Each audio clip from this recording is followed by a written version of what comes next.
हमारे पास गंगा का जल नहीं है। कोई कहे गंगा का जल तो बहुत जरूरी है, इसके बिना तो शिव जी की पूजन हो ही नहीं सकती, तो कह देना जिस देव अधिदेव महादेव की मैं पूजन कर रही हूं उसके मस्तक पर गंगा है, जैसे ही जल चढ़ाऊंगी मेरा जल भी गंगा जल बन जाएगा। उसको छू के उसका स्पर्श कर, उसको छुएगा और वो गंगा जल बन जाएगा।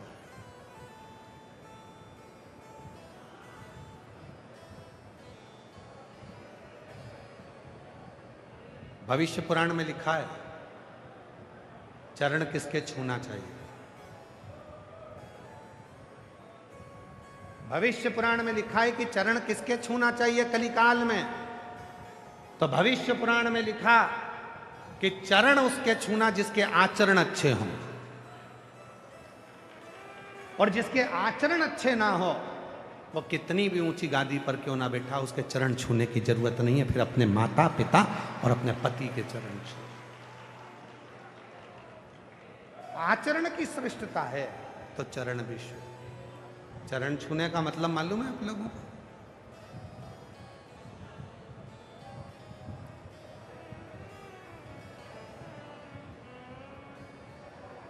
चरण छूने का मतलब है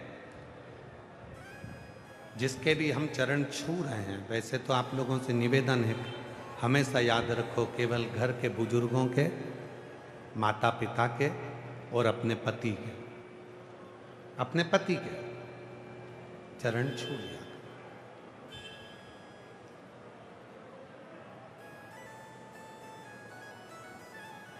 और हमारा पतियों से भी निवेदन है। तुम क्यों हंस रही हो? हम तो कुछ बोले ही नहीं। मेरा पतियों से भी निवेदन है कभी बन सके हम ये नहीं करें कि तुम अपनी पत्नी के चरण छुओ, पर इतना सा निवेदन है इसका दिल छूने का प्रयास जरूर करना। तुम भले चरण मत छुओ पर इनका दिल जरूर छुओ, इनका हृदय जरूर, कि इसके भी मन में थोड़ी चोट पहुंचती होगी, इसके भी दिल में कुछ ना कुछ तो होगा। कभी तो एकांत में बैठकर उससे पूछा करो कि तू उदास क्यों रहती है, तू चुप क्यों रहती है, क्या बुरा लग गया तुझको, क्या तकलीफ है तुझको। कभी तो दिल छूने का प्रयास करो। और ये कथा सियोर वाला महाराज अपने मन से नहीं कह रहा, ये कथा शिव महापुराण से कह रहा। चंचुला देवी एकदम चुप होकर बैठी थी, मौन होकर बैठी थी। तो पार्वती जी ने जाकर पूछा था कि मेरे पति को यह पसंद नहीं कि तुम चुप रहो।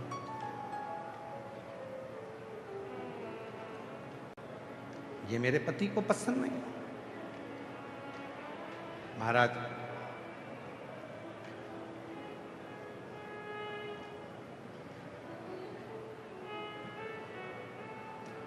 दिन भर मुंह फुलाकर भगोने जैसा मुंह बनाकर घर में बैठी रहो तो ये किसको पसंद आए? प्रसन्न रहिए। तुम्हारे चेहरे पर जितनी प्रसन्नता होगी, हम तो यहां तक कहते हैं कि तुम्हारे ऊपर कितना भी कर्जा हो जाए, सारी बैंकों का लोन तुम्हारे ऊपर हो जाए, तुम्हारी जमीन जायदाद भी अगर गिरवे में है और तुम्हारा सोना भी गिरवे में है, तो भी तुम्हारे चेहरे की प्रसन्नता खत्म नहीं होना चाहिए। मुस्कुराकर चलो, एक दिन कर्जा अपने आप चुकेगा। मुस्कुराकर तो चलो, चेहरा तो खुश रखो। अगर रोज रोते रहोगे रोते रहोगे रोते रहोगे रोते रहोगे तो रोने से कोई काम नहीं चलेगा। प्रसन्न रहो। दुख है, प्रसन्न होगा। बड़ी बीमारी आ गई, कोई रोग आ गया, कोई तकलीफ आ गई, मिटेगा। थोड़ा कुछ तो रहो, प्रसन्न तो रहो। तो विश्वास पर, भरोसे पर, दृढ़ता पर जीता जा सकता। मुस्कुराओ। दुख आ गया, तकलीफ आ गई, कष्ट आ गया, कर्जा बढ़ गया, टेंशन बढ़ गया, तो भी अपने चेहरे की मुस्कुराहट को समाप्त मत होना। तब भी अपने चेहरे की मुस्कुराहट को समाप्त मत होने दो। मुस्कुरा, आ गया आ गया। हमें कोटा के विश्वास, हे दुख कटेगा, तकलीफ आई कटेगा, कष्ट आया कटेगा, संकट आया मिटेगा। शिव तुम्हारे धन से प्रीति नहीं रखता, शिव तुम्हारे मन से प्रीति रखता। शिव को तुम्हारा धन नहीं चाहिए, शिव को तुम्हारी संपदा नहीं चाहिए, शिव को तुम्हारी दौलत नहीं चाहिए, शिव को केवल तुम्हारा शुद्ध भाव चाहिए। शुद्ध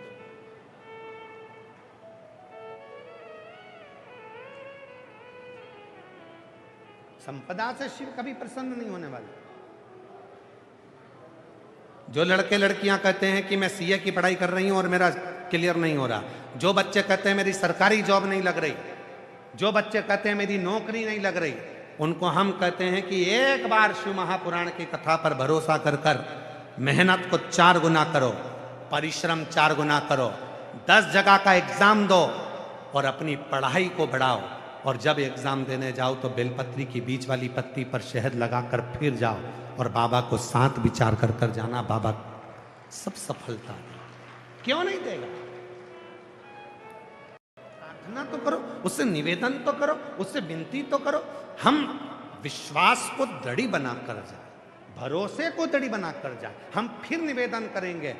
शिव महापुराण की कथा में तुम भीड़ बढ़ाने के लिए बिल्कुल मत आओ, क्योंकि भीड़ की जरूरत नहीं है, शिव को भाव की जरूरत है। अगर भाव बढ़ाने के लिए आना हो तो शिव पुराण, जिसको भीड़ की जरूरत है वहां जाओ, जहां भीड़ की जरूरत पड़े वहां भीड़ बढ़ाओ, पर शिव पुराण की कथा में आए हो तो भाव लेकर। और आज ये कथा का पंडाल कर रहा है, 1 2 3 4 5 6 और एक पंडाल और नया लगा दिया, 7 पंडाल में बैठे हुए भक्त का ये भाव कर रहा है।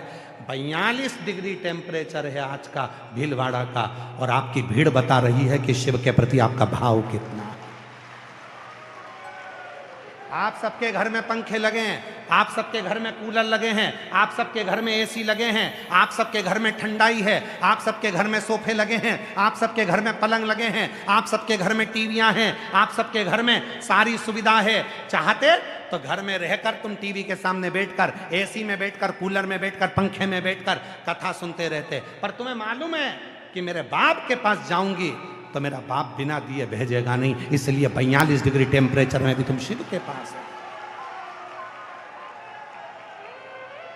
42 डिग्री टेम्परेचर में भी तुम भगवान शंकर के पास आए हो, अपने दिल की बात कहने के लिए, अपने मन की बात कहने के लिए। और याद रखना, गर्मी की छुट्टी में तो बेटियां अपने पापा के पास हमेशा जाती हैं, पर जब अचानक बेटी जब बाप के पास जाती है तो पापा को भी चिंता लगती है कि बेटा तू आज अचानक कैसे आ गई, तू तो कभी एसी में से बाहर नहीं निकलती थी, तू तो कभी कूलर में से बाहर नहीं निकलती थी, आज तू कथा के पंडाल में कैसे बैठ गई। मतलब पापा को भी चिंता हो जाती है कि मेरी बेटी अचानक आई है, मतलब कुछ चाहिए इसको, खाली नहीं भेजूंगा, इसकी झोली भर कर भेजूंगा। ये पिता भी जानता है।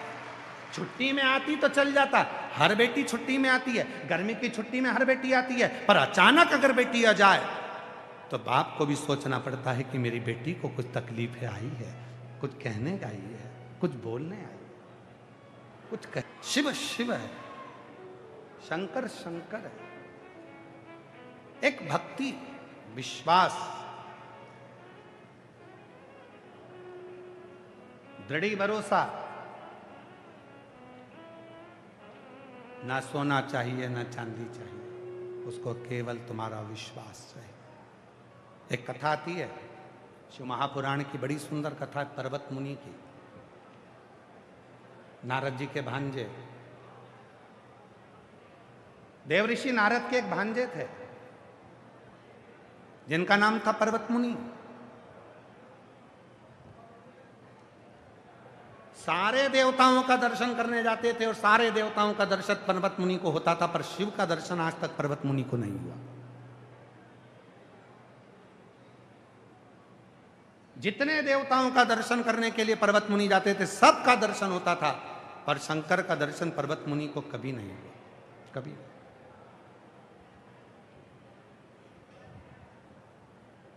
पर ललकता शिव के दर्शन की। वो कहते हैं ना कि 1000 बद्दुआ लगे किसी ने खूब सुंदर कहा, 1000 बद्दुआ लगे पर किसी की आदत ना लगे। जिससे मिलने की आदत लग जाती है फिर वो मिलता नहीं है ना, तो बड़ा दिल दुखता है। इसलिए 1000 बद्दुआ लगे पर किसी की आदत ना लगे। जो शिव के भक्त होते हैं ना, वो एक आदत बना लेते हैं शंकर के मंदिर में जाने की, शिव को जल चढ़ाने की। फिर वो कुछ भी हो जाए ना तो अपनी आदत नहीं छोड़ते, वो आदत बन जाती है। और तुम देखना इस शिव महापुराण के पंडाल में कई माताएं जहां बैठी है ना, वहीं बैठी बैठी शंकर जी की पूजन कर लेती है, वहीं पार्थिव शिवलिंग का निर्माण कर लेती है, वहीं अपने साथ में लाई हुई शंकर जी की पूजन कर लेती है, वहीं पे वो पूजन पाठ सब कर लेगी, वहीं वहीं बैठी बैठी, कहीं नहीं जाना उसको।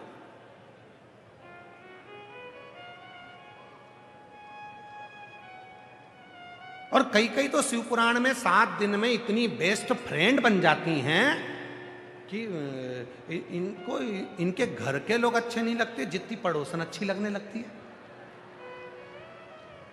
और कई कई इतनी समझदार होती हैं कि वो इतनी पहचान बना लेती हैं, इतनी पहचान, मैं कल आऊंगी तो तुम्हारे लिए भोजन बना लाऊंगी हो।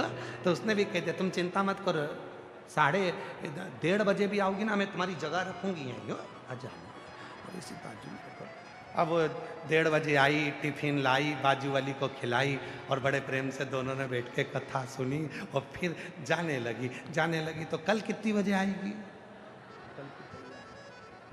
प्रेम इसने,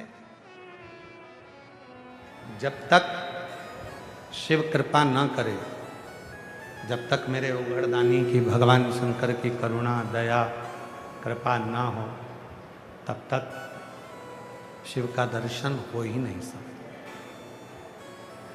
शिव नाम में आप डूब ही नहीं सकते। ये उसी तरह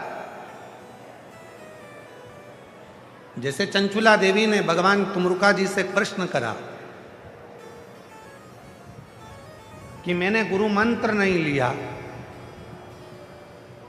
मेरे पति ने गुरु मंत्र नहीं लिया,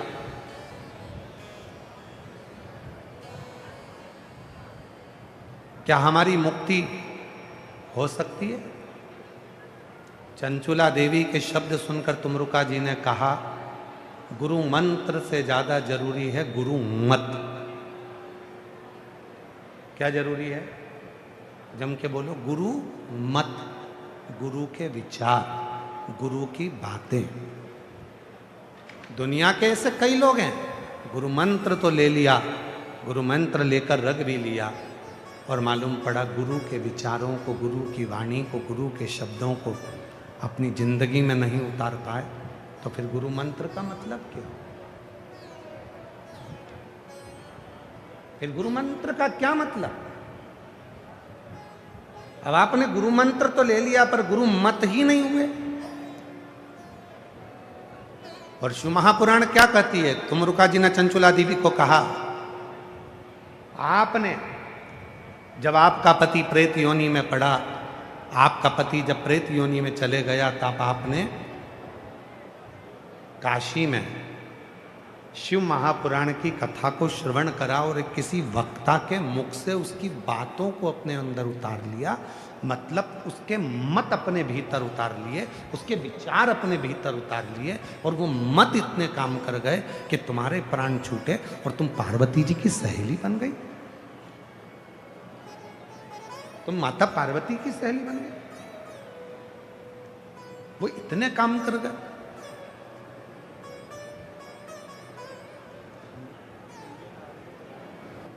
शिव कथा कह रही है, मंत्र से ज्यादा जरूरी है गुरु के मत, गुरु के विचार। आज आप और हम क्या करने में लगे हैं? केवल ये विचार करते हैं कि हमें मंत्र मिल गया और हम पार उतर जाएंगे। नहीं, आपके गुरु के विचार क्या, गुरु का मत क्या? यहाँ क्या मिलता है आप लोगों को? कोई आज के ज़माने में तो गुरु मंत्र की होड़ लगी होती है कि कोई भी आता है मंत्र दे जाता है।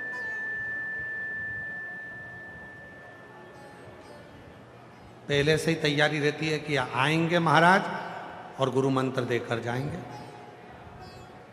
तो मंत्र क्या इतना सरल हो गया? मंत्र क्या इतना इजी हो गया कि कोई भी आया और देकर चले गया? मंत्र से ज्यादा काम करता है गुरु का मत, गुरु का।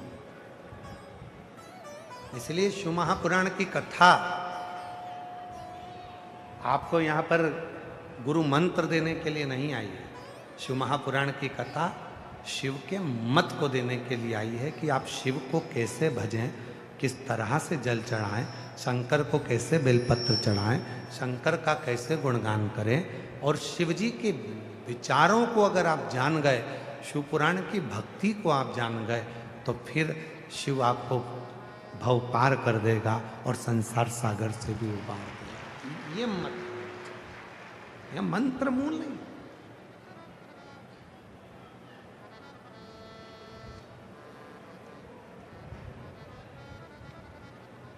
मत की जरूरत है, और वो मत है शिव को जल चढ़ाना, विश्वास रखना, भक्ति रखना।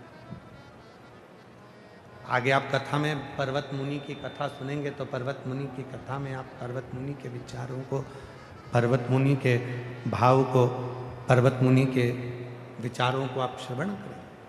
पर्वत मुनि ने देवऋषि नारद जी के पास में जाकर प्रश्न किया कि मैं भगवान विष्णु का दर्शन सरलता में कर लेता हूँ, मैं ब्रह्मा जी का दर्शन सरलता में कर लेता हूँ, मैं इंद्र से जाकर सरलता में मिल लेता हूँ, मैं वरुण से जाकर सरलता में मिल लेता हूँ, पर एक शंकर भगवान ऐसे हैं जिनका दर्शन ही नहीं होता, जो मिलते ही नहीं है। मैं बड़ा परेशान हो गया। भगवान विष्णु से मिलना सरल है, ब्रह्मा जी से मिलना सरल है, राम जी से मिलना सरल है, कृष्ण भगवान से मिलना सरल है, सारे देवताओं से मिलना सरल है, पर शिव से मिलना कठिन है। भगवान शंकर से मिलना बहुत कठिन।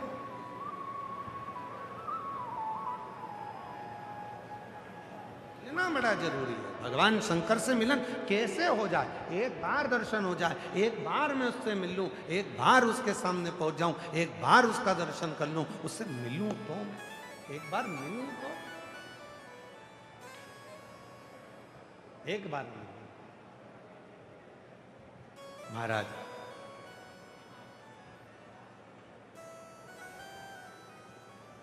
पर्वत मुनि देवऋषि नारद जी से बोले, मुझे शिव मिले।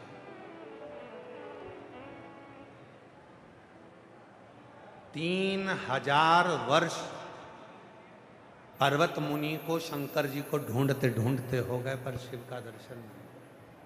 3000 वर्ष पर्वत मुनि को, भगवान देवऋषि नारद जी के भांजे को, शिव जी को ढूंढते हो गए, और 3000 वर्ष तक पर्वत मुनि को शंकर जी का दर्शन नहीं। वर्ष तक पर्वत मुनि को भगवान शिव नहीं मिले, ढूंढ ढूंढ कर थक गए, मिलते ही नहीं। शिव का मिलना सबसे कठिन काम। हम फिर निवेदन करेंगे, श्रीमद् भागवत कथा को कराना सरल है, रामचरितमानस को कराना सरल है, विष्णु पुराण कराना सरल है, देवी भागवत कराना सरल है, पर शिव महापुराण की कथा कराना सरल नहीं है। शिव जी इतनी परीक्षा लेता है, इतनी परीक्षा लेता है, इतनी परीक्षा लेता है, तब जाकर शिव पुराण की कथा अपने नगर में हो पाती है, तब हो पाती। और आपकी भी बहुत लेगा, आते आते तक परीक्षा लेगा। जाना है, कथा में पहुंचना है, गाड़ी से जा रही थी, काम आ गया, पति गाड़ी लेकर चले गए, कहीं कोई काम आ गया, कहीं कोई काम आ गया, कहीं कोई काम आ गया, सब करते, बहुत परीक्षा, तब जाकर शिव अपना बनाता। केवल तुम्हारी परीक्षा नहीं ली है, स्वयं भगवान श्री राम जी की भी परीक्षा भगवान शिव ने ली।